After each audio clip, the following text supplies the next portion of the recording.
কলাপাড়া উপজেলার বালিয়াতলী ইউনিয়নে বিএনপির নির্বাচনী জনসভা অনুষ্ঠিত হয়েছে। বুধবার ২৬ নভেম্বর তুলাতলী হাই স্কুল মাঠে বালিয়াতলী ইউনিয়ন বিএনপির সভাপতি মজিবুর হাওলাদারের সভাপতিত্বে অনুষ্ঠিত সভায় প্রধান অতিথি ছিলেন এবিএম মোশাররফ হোসেন। তিনি বলেন, এবার নির্বাচনে নৌকা থাকবে না, তাই উন্নয়ন ও অধিকার ফিরিয়ে আনতে ধানের শীষে ভোট দেওয়া জরুরি।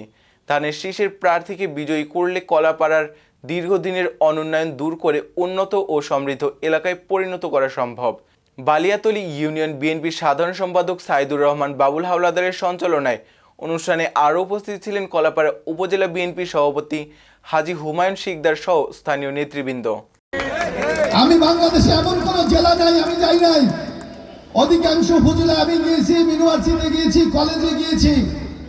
এই জাতীয়তাবাদী ছাত্র দল তার বিএনপির পক্ষে কাজ করার জন্য, বিএনপিকে শক্তিশালী করার জন্য। আপনারা একটু স্মরণ করেন, খালেদা জিয়া যখন বক্তৃতা দিচ্ছিল তার আগে